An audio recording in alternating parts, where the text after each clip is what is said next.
Welcome class 7th। आपके लिए आज मैं हिस्ट्री का चैप्टर नंबर 1 लेकर आई हूँ। ठीक है, ट्रेसिंग चेंजेस थ्रू 1000 ईयर्स। ठीक है, हिस्ट्री स्टार्ट करने वाले हैं हम इस क्लास में। और मैं आपको बता देती हूँ कि 6th क्लास में आपने पढ़ी थी एंशिएंट हिस्ट्री। ठीक है, और 7th क्लास में हम पढ़ने वाले हैं मिडिएवल हिस्ट्री को। और 8th क्लास में आप लोग पढ़ेंगे बच्चों कौन सी हिस्ट्री? Modern history. ठीक है, तो ये आपको क्लियर होना चाहिए कि एंशिएंट हिस्ट्री आप 7th क्लास में पढ़ के आ चुके, सॉरी 6th में पढ़ के आ चुके हो। 7th में अब आप पढ़ेंगे मिडिएवल हिस्ट्री को। ठीक है ना, तो एक थोड़ा सा इंट्रोडक्शन दे देती हूँ चैप्टर स्टार्ट करने से पहले कि क्योंकि आपका हिस्ट्री का फर्स्ट चैप्टर है तो आपको प्रीवियस थोड़ी बहुत हिस्ट्री नॉलेज होनी चाहिए। ठीक है, तो प्रीवियस क्लास में हमने कौन सी हिस्ट्री पढ़ी? एंशिएंट पीरियड वाली हिस्ट्री को पढ़ा था। ठीक है, एंशिएंट इंडिया के बारे में पढ़ा, एंशिएंट सिविलाइजेशन के बारे में पढ़ा। ठीक है, कौन सी सेंचुरी तक? 7th सेंचुरी एडी तक। ठीक है, 7th सेंचुरी एडी तक हमने जो कुछ भी पढ़ा वो पढ़ा हमने अपनी एंशिएंट हिस्ट्री को। ठीक है, और जो हमारी मिडिएवल हिस्ट्री स्टार्ट हो जाती है वो 7th सेंचुरी के बाद, यानी कि 8th सेंचुरी से हमारी मिडिएवल हिस्ट्री स्टार्ट हो जाती है। ठीक है ना, तो अब जो मिडिएवल पीरियड है अलग अलग वर्ल्ड में उसको डिफरेंट पार्ट्स में रखा गया है। जैसे यूरोप में मिडिएवल पीरियड की शुरुआत हुई है 6th सेंचुरी एडी से और वो एंड हुआ है 15th सेंचुरी एडी में। ठीक है, और इंडिया में जो पीरियड मिडिएवल हिस्ट्री के लिए शुरू किया है वो किया है 8th सेंचुरी एडी और उसे एंड किया है 18th सेंचुरी एडी। यानी 18th सेंचुरी एडी के बाद जो है वो मॉडर्न हिस्ट्री स्टार्ट हो जाती है। ठीक है, और आपको ये जानकर और भी हैरानी होगी कि सबसे ज़्यादा जो चेंजेस आए हैं कौन से पीरियड में आए हैं? During the period of medieval period जो है इंडिया ने सबसे ज़्यादा चेंजेस देखे हैं। ठीक है, भारत में सबसे ज़्यादा बदलाव हुए हैं political, economic, social and cultural life of the people पे। ठीक है ना, तो ये बहुत इंपॉर्टेंट है हमारे लिए क्योंकि यहीं से जो हमारा एंशिएंट हिस्ट्री था उसमें तो हमारे सारे इंडियन रूलर्स, लोकल रूलर्स ही हुआ करते थे, लेकिन मिडिएवल में आ जाने के बाद इसमें फॉरेनर्स भी ऐड हो जाते हैं, दूसरी कंट्री के रूलर्स का भी रूल स्टार्ट हो जाता है। ठीक है ना, इसलिए हमारे लिए ये और भी थोड़ी सी इंटरेस्टिंग हो जाती है मिडिएवल हिस्ट्री के बारे में जानना कि हमारे इंडिया में क्या क्या चेंजेस आए थे। ठीक है, तो सबसे पहले अगर हम हिस्ट्री को पढ़ रहे हैं और हम उसमें चेंजेस को ट्रेस करना चाहते हैं, चैप्टर का नाम है ट्रेसिंग चेंजेस थ्रू 1000 ईयर्स। ठीक है, हजारों सालों में कौन कौन से चेंजेस ट्रेस किए गए हैं, तो उसका पहला फैक्टर हम पढ़ेंगे ज्योग्राफिकल इन्फ्लुएंस ऑन हिस्ट्री। ठीक है, हिस्ट्री के ऊपर, इतिहास के ऊपर ज्योग्राफी ने अपना क्या प्रभाव डाला है। ठीक है, ज्योग्राफी मतलब जो भूभाग होता है, जो जमीन होती है, ठीक है, जो ज्योग्राफी होती है वो किस तरीके से इन्फ्लुएंस करता है हिस्ट्री को। ठीक है, तो ज्योग्राफिकल कंडीशन जो होती है वो डायरेक्टली और इनडायरेक्टली दोनों तरीकों से अफेक्ट करती है हिस्ट्री को। जैसे मैंने नीचे ही लिखा है कि ज्योग्राफी ही बताती है कि एक पर्टिकुलर एरिया का किस तरीके का डेवलपमेंट हुआ है। अगर ज्योग्राफी में फेवरेबल इन्वायरमेंट पाया जाता है, यानी कि एक ऐसा वातावरण होना चाहिए जो लोगों के लिए फेवरेबल हो, तो वो वहाँ पर कैसी पॉपुलेशन होगी? डेंसली, यानी कि ज़्यादा घनत्व वाली जनसंख्या पाई जाएगी। ठीक है, और ऐसी जनसंख्या वाले इलाकों में, एरियाज में फॉरेन ट्रैवलर्स भी इन्फ्लुएंस होकर आएंगे। ठीक है, फेवरेबल इन्वायरमेंट की बात हम कर रहे हैं, जैसे लैंड रिसोर्सेज है, वाटर है, ठीक है, क्लाइमेट कैसा है, वहाँ का आने जाने का ट्रांसपोर्टेशन क्या है, ये सारी चीज़ें फेवरेबल इन्वायरमेंट में आती है। अनफेवरेबल इन्वायरमेंट होगा, यानी अगर ये सारी सुविधाएं नहीं मिलेंगी तो वो एरिया स्पार्सली पॉपुलेटेड होगा, यानी कि वहाँ पर जनसंख्या कम होगी। जैसे पहाड़ी इलाके हैं, वहाँ ज़्यादा संसाधन नहीं होते हैं, इस वजह से प्रॉब्लम्स आने लग जाती हैं। तो आउटसाइड जो वर्ल्ड है या दुनिया है या लोग हैं वो ऐसे अनफेवरेबल इन्वायरमेंट से ज़्यादा अफेक्टेड नहीं होते हैं, इसलिए वो लोग इस जगह को नहीं टच करते हैं। ठीक है, तो अब हिस्ट्री के लिए मैप का क्या रोल आता है? अब अगला टॉपिक हमारा शुरू होता है मैप्स का, और मिडिएवल इंडिया से उसका क्या लेना देना है ये भी जान ले। एंशिएंट में मैं आपको बताई थी कि हमारी कंट्री के रूलर सिर्फ हमारी कंट्री में ही थे। ठीक है, लेकिन मिडिएवल में क्या हुआ? जो दूसरी कंट्रीज का हमारी कंट्रीज के साथ इंटरेक्शन होने लग गया था। वो रूलर्स भारत में आए, इन्वेड किया, चाहे ट्रेड किया, जो भी उनका रीजन था, तो उसके लिए एक कंट्री से दूसरी कंट्री तक आने के लिए उनको एक रास्ता चाहिए था, ठीक है। तो वो रास्ता उनको कैसे समझ में आएगा? थ्रू मैप्स के का ही एक हेल्प लिया जा सकता है, ठीक है। तो मिडिएवल इंडिया में किस चीज की शुरुआत हुई? मैप्स बनाने की शुरुआत हुई। इसमें वर्ड आते हैं कार्टोग्राफी एंड कार्टोग्राफर। कार्टोग्राफी क्या होती है? द आर्ट और साइंस ऑफ मेकिंग मैप्स, ठीक है। वो कला या वो साइंस जिससे मैप बनाना सीखा जाता है, कार्टोग्राफी होता है। और कार्टोग्राफर कौन होता है? वो पर्सन जो मैप्स बनाता है। अब उसके लिए चाहे वो टूल्स या फिर टेक्निक्स का इस्तेमाल करे जिससे कि वो मैप बनाए, वो होता है कार्टोग्राफर, ठीक है। एंशियंट इंडिया में people did not know about cartography as it is. जैसे मैंने आपको पहले ही बता दिया था कि एंशियंट इंडिया जो है, यहाँ के लोगों को मैप की कोई जानकारी नहीं थी। कार्टोग्राफी, मैप क्या होता है, कैसे बनाया जाता है, क्यों बनाया जाता है, क्या यूज है, ये नहीं पता था। लेकिन जब वर्ल्ड के साथ ट्रेड एक्सपैंड होने लगा, ग्रोथ होने लगा, जब व्यापार बढ़ने लगा, ठीक है, व्यापार ग्रोथ करने लगा, तो फिर किस चीज की नीड महसूस होने लगी? क्रिएटेड नीड्स ऑफ मैप्स, की मैप बनाने बहुत जरूरी है, बिना मैप के कोई भी किसी कंट्री तक नहीं पहुंच पाता, ठीक है। तो ये क्रेडिट किसको जाता है? अरब्स को और यूरोपियंस को। They were the first who developed the science of cartography, जिन्होंने मैप बनाने की कला की शुरुआत की थी। ये पहले दो थे, अरब्स और यूरोपियंस, क्योंकि इन्हीं को ही सबसे ज्यादा व्यापार करने के लिए हिस्ट्री में जाना जाता है, जो इंडिया में भी आए या दूसरी कंट्रीज में भी आए। और इन्होंने ही, अरब्स और यूरोपियंस का ही सबसे ज्यादा कांटेक्ट हम इंडियन से रहा है, तो इन्होंने ही हमारी हेल्प किस में की थी? इन्होंने हमें कार्टोग्राफी को कैसे की बनाया जाता है, ये इन्होंने हमें सिखाया, ठीक है। तो अरब ज्योग्राफर है जिसका नाम है अल इदरीसी, उसने वर्ल्ड का मैप कब तैयार किया था? इन द ईयर 1154, 1154 में उसने वर्ल्ड का मैप तैयार किया था। लेकिन वो इतना परफेक्टली मैप नहीं तैयार हुआ था, धीरे धीरे करके उसको और चेंजेस लाए गए। दो तरीके के मैप, जब मैं आपको इसका स्क्रीनशॉट दूंगी तो उसमें आपको क्लियर हो जाएगा, ओके। अब आते हैं हिस्ट्री की। ज्योग्राफिकल इन्फ्लुएंस समझ गए हम लोग, मैप्स का रोल समझ गए। अब आते हैं न्यू एंड ओल्ड टर्मिनोलॉजी, ठीक है। हिस्ट्री में न्यू और ओल्ड टर्मिनोलॉजी का मतलब क्या होता है? यानी कि जो वर्ड्स होते हैं ना, जो टर्म्स होती हैं, उनके नए और पुराने अर्थ बहुत ज़्यादा प्रॉब्लम क्रिएट करते थे, ठीक है, हिस्ट्री के रिकॉर्ड्स को जानने के लिए। सो हिस्टोरिकल रिकॉर्ड्स जो हैं वो बहुत सारी लैंग्वेजेस में एग्जिस्ट करते हैं, ठीक है। फॉर एग्जांपल जैसे मिडिएवल हम बात करें तो मिडिएवल में जो पर्शियन थे is very different from modern Persian, ठीक है। जो मॉडर्न पर्शियन थे वो अपने मिडिएवल टाइम के पर्शियन से बिल्कुल अलग थे, ठीक है। और इनके द्वारा जो चेंजेस आए वो चेंजेस किस में देखे गए हैं? वो ग्रामर में, वोकैबलरीज में देखे गए हैं। यानी कि एंशियंट टाइम में जो उन्होंने वोकैबलरी ग्रामर यूज की, फिर मिडिएवल में जो यूज की और फिर मॉडर्न में जो यूज की, वो बिल्कुल अलग अलग, टोटली अलग अलग दिखाई देती थी, ठीक है। तो ग्रामर और जो वोकैबलरी है वो तो बिल्कुल ही चेंज हो गई थी, ठीक है। प्लस जो वर्ड्स हैं उनके मीनिंग ही बदल जाते थे, ठीक है। जैसे कि मैं आपको हिंदुस्तान, अपना इंडिया का जो नाम है, उसके पर्सपेक्टिव में ये एग्जांपल क्लियर करूंगी कि मीनिंग ऑफ हिंदुस्तान जो है वो मेनी वेज में चेंज हुआ है। अलग अलग तरीकों से हिंदुस्तान शब्द के मीनिंग निकाले गए हैं। मैंने लिखा नहीं है क्योंकि वो ज़्यादा कंटेंट हो जाता है, इसलिए मैं चाहती हूँ कि आप मुझे सुने कि हिंदुस्तान जो वर्ड है उसका मीनिंग कितनी बार किसने क्या क्या चेंज करके निकाला है। तो अगर मैं 13वीं सेंचुरी में चली जाऊं तो मिनहाज सिराज एक पर्शियन राइटर और हिस्टोरियन थे, जिनके लिए हिंदुस्तान का मतलब था सिर्फ कौन सा एरिया? पंजाब, हरियाणा या वो लैंड जो गंगा और यमुना के बीच में आते हैं। इसका मतलब उन्होंने पूरे इंडिया को, पूरे भारत को हिंदुस्तान नहीं माना। मिनहाज सिराज ने 13वीं सेंचुरी में, जो पर्शियन राइटर और हिस्टोरियन है, उन्होंने हिंदुस्तान को सिर्फ क्या समझा? उन्होंने हिंदुस्तान को सिर्फ पंजाब हरियाणा तक ही सीमित रखा, या वो भूमि जो गंगा और यमुना के बीच में आती है, ठीक है ना। यानी कि दिल्ली सल्तनत जिसके हाथों में थी वो मिनहाज सिराज के लिए हिंदुस्तान है, ठीक है। 16वीं सेंचुरी में चले जाते हैं तो 16वीं सेंचुरी में आ जाता है बाबर।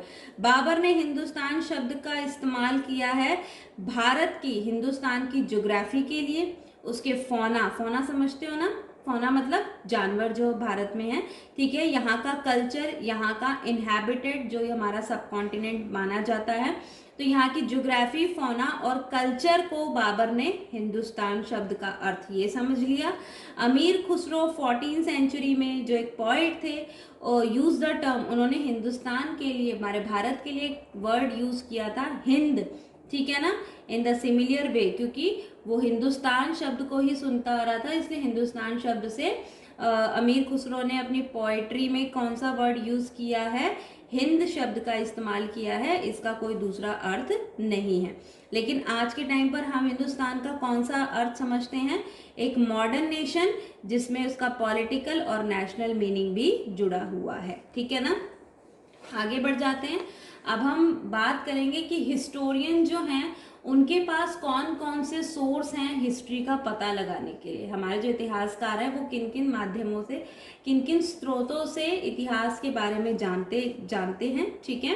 तो हिस्टोरियंस जो होते थे वो डिफरेंट टाइप्स के सोर्सेज यूज करते हैं पास्ट के बारे में समझने के लिए, ठीक है ना।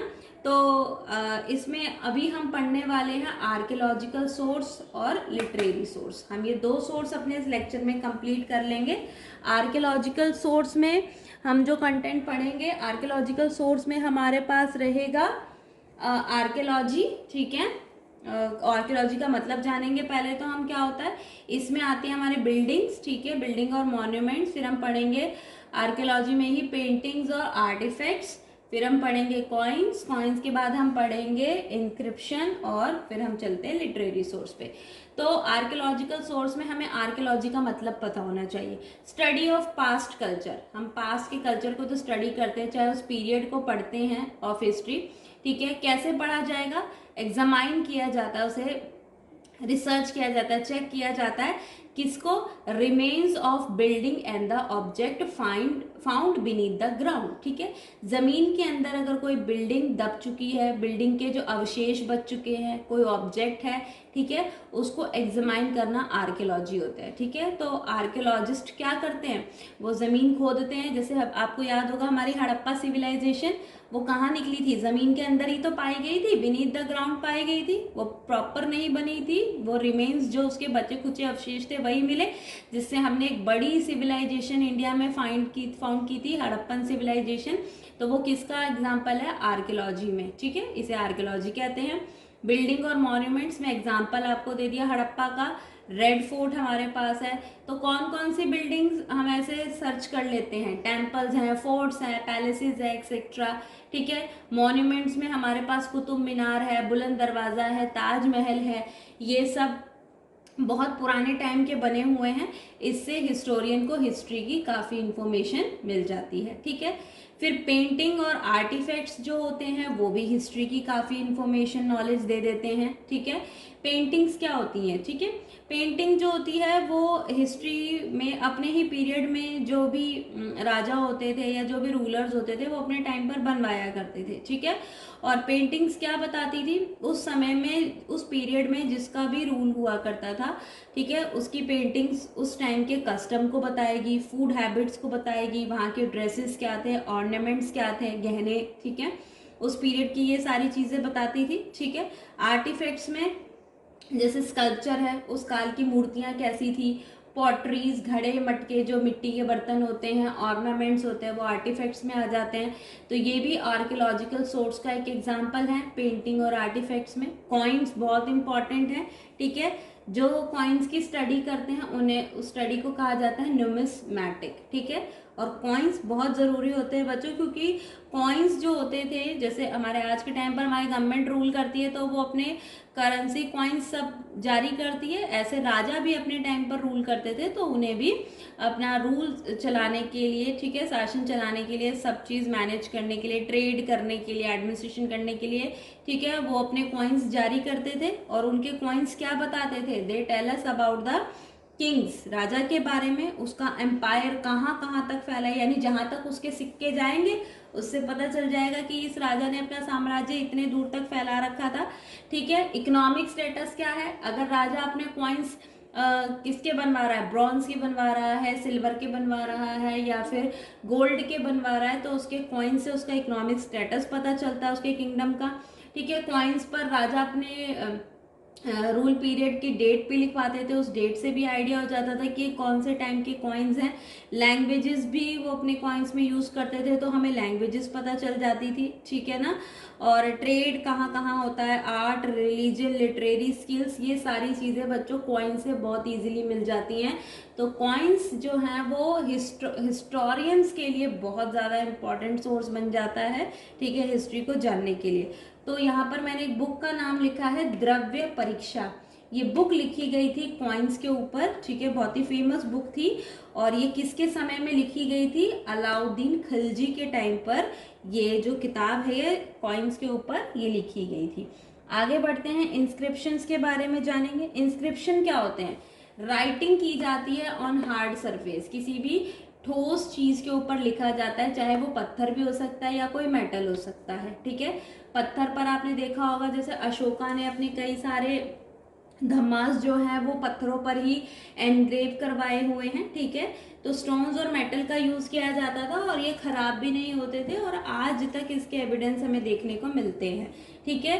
तो ये स्टोन्स और मेटल्स के इंस्क्रिप्शन टेम्पल्स में, मॉस्क में या बिल्डिंग्स एक्सेट्राज में देखने को मिलते हैं। हिस्टोरियंस को यहाँ से भी काफी इंफॉर्मेशन पास्ट की मिल जाती है, ठीक है।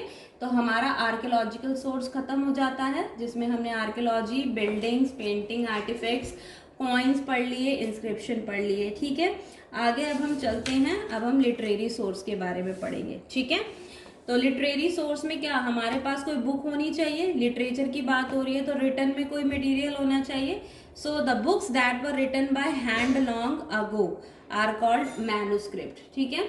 आप आज के टाइम पर क्या देखते हो? प्रिंटेड किताबें देखते हो, ठीक है, आपके पास तो छपी छपाई बुक्स आ जाती हैं, लेकिन ये हम उस पीरियड की बात कर रहे हैं जब कोई प्रिंटिंग प्रेस नहीं होता था, कोई अक्षर प्रिंट नहीं होते थे, कोई बुक प्रिंट नहीं होती थी, उसे हाथों से लिखा जाता था। तो जो हैंड से लिखा जाता था, ठीक है, लंबे समय की बात हम कर रहे हैं, तो हाथ से लिखी गई चीज को मैन्युस्क्रिप्ट कहा जाता है, ठीक है। दो तरीके के मटेरियल यूज किए जाते थे मैन्युस्क्रिप्ट लिखने के लिए, ठीक है। ज्यादातर जो मटेरियल इस्तेमाल होता था वो पाम लीफ का होता था, ठीक है। ये क्या होते थे? ये जो पेड़ों की छाल होती है उसे काट लिया जाता था, ठीक है, palm leaf and the specially prepared bark of a tree, या तो ताड़ के जो पत्ते होते थे उस पे लिखा जाता था या फिर जो पेड़ों की छाल होती है उसे काट लिया जाता था और उसके ऊपर ही लिखा जाता था। दो मटेरियल यूज होते थे, यहाँ पे मैंने बार्क ऑफ ट्री नहीं लिखा है, पाम लीफ लिख दिया था, बार्क ऑफ ट्री, पेड़ों की छाल। और ये बेसिकली कहाँ पाए जाते थे? ये हिमालयाज में पाए जाते थे, ये पेड़ लंबे लंबे वहीं उगते थे और उन्हीं पर ही मैन्युस्क्रिप्ट की जाती थी। फिर ये भी आप जान ले कि 13वीं सेंचुरी में पेपर का इस्तेमाल किया गया था लिखने के लिए। अभी तक पाम लीफ और ट्री के बाग का इस्तेमाल हो रहा है, लेकिन पेपर का यूज कब होने लग गया था? 13वीं सेंचुरी में इस्तेमाल होने लगा। और फिर धीरे धीरे पेपर जो है वो भी चीपर और इजीली तरीके से अवेलेबल होने लगा, ठीक है। लिटरेरी सोर्स में हमारा जो पहला है वो है रिलीजियस लिटरेचर, ठीक है। वो कौन सा लिटरेचर है? रिलीजियस लिटरेचर किसको बोलेंगे? जिसमें सारे रिलीजियस वर्क होंगे, धार्मिक काम होंगे। जो क्लासिकल टेक्स्ट हैं, जो हमारे पुराने लिखे हुए हैं टेक्स्ट, जो लिखी हुई चीजें हैं वो बेसिकली इसमें आ जाती हैं, जैसे कि हमारी स्मृतिज हो गए, हमारे धर्म सूत्राज हो गए, पुनोनाज एक्सेट्राज हो गए, ठीक है। हम ये बात कर रहे हैं कौन से पीरियड की? भक्तिज और सूफीज पीरियड, जो संतों का समय था, हम उस समय की बात कर रहे हैं जब इस समय में रिलीजियस लिटरेचर के टाइम पर बहुत सारा इस भक्ति और सूफी संतों के द्वारा इस पीरियड में बहुत सारी पोइट्रीज और एपिक्स जो हैं उन्हें लिखा गया था, ठीक है। पोइट्रीज और एपिक इस टाइम पे बहुत सारे लिखे गए थे।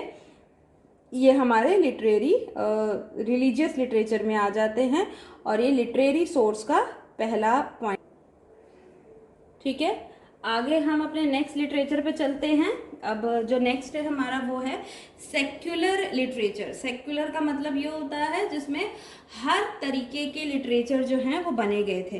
रिलीजियस में तो हमने सिर्फ रिलीजियस चीज़ों को देखा, लेकिन सेक्युलर में हम सभी चीज़ों के बारे में देखेंगे, यानी हर तरीके के लिटरेचर के बारे में हम पढ़ेंगे, ठीक है। जिसमें इम्पॉर्टेंट है क्रॉनिकल्स। क्रॉनिकल्स का मतलब होता है जो एक सीरीज में चलता है, और ये सीरीज मतलब जो किंग है उसका जो भी रूल होता है उसे क्रोनोलॉजी में दिखाता है, उसे ऑर्डर वाइज दिखाता है, ठीक है।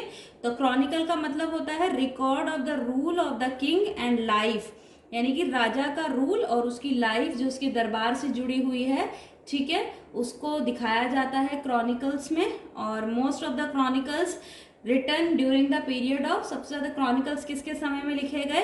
Persian, Arabic and Turkish era में लिखे गए हैं, ठीक है। और इसके बाद हम अपने मिडिएबल पीरियड के और कुछ इंपॉर्टेंट क्रॉनिकल्स के नाम जान लेते हैं। नंबर 1 इज राज तरंगिनी, ये संस्कृत में कंपोज किया था। इसे कंपोज किया था कल्हाना ने, और किसकी हिस्ट्री बताई थी उसने? कश्मीर के राजा की हिस्ट्री उसमें बताई थी। फिर नेक्स्ट है हमारा क्रॉनिकल तरीखे फिरोज शाही, ठीक है, और इसे कंप्राइज किया था, ठीक है, इसे लिखा था जियाउद्दीन बर्नी ने। सल्तनत ऑफ दिल्ली, दिल्ली सल्तनत के लिए उसने ये लिखा था। फिर आ जाते हैं हमारे खाजैन उल फुतू एंड तुगलकनामा, ये लिखा था क्रॉनिकल अमीर खुसरो ने, ठीक है। तो ये क्रॉनिकल हो गए जो राजाओं की लाइफ और उनके रूल्स के बारे में बताते हैं। अगले हमारे सेकुलर लिटरेचर में आ जाते हैं। सेकुलर लिटरेचर के बाद आते हैं हमारी इसी में ही आते हैं हमारे ऑटोबायोग्राफी, ठीक है। सेक्युलर लिटरेचर में क्रोनोलॉजी, क्रोनोलॉजी के बाद हम देख रहे हैं ऑटोबायोग्राफी, ठीक है। ऑटोबायोग्राफी का मतलब क्या होता है? जो अपनी खुद की कहानी, अपनी जीवनी लिखता है वो ऑटोबायोग्राफी होती है। ऑटो मतलब खुद की, बायोग्राफी यानी जीवनी। तो किसने किसने लिखी है?